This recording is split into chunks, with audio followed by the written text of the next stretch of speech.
Last এক বছর ধরে 2023 ওয়ার্ল্ড কাপের পর থেকেই তো সে আর আসলে বাংলাদেশ টিমে খেলছেন না।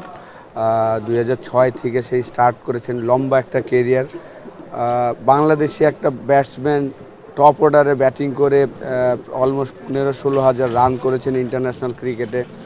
Big achievement. আমি মনে করি যে টপ একজন প্লেয়ার ছিলেন, বাংলাদেশ ইতিহাসের সেরা ক্রিকেটারদের একজন। সে যদি আমরা সবাই আশা করেছিলাম যে হয়তোবা সে আবার ফিরে আসবেন, কিন্তু যেহেতু প্রত্যেকটা প্লেয়ারেরই যার যার ডিসিশন নেওয়ার অধিকার আছেন এবং সে চিন্তা করেছেন আর ফিরে আসবেন না ইন্টারন্যাশনাল ক্রিকেটে।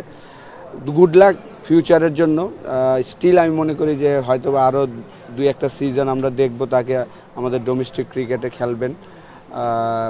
অসাধারণ প্লেয়ার ছিল, বিশেষ করে নতুন বলে ব্যাটিং করা ইন্টারন্যাশনাল ক্রিকেটে বাংলাদেশি একটা প্লেয়ার।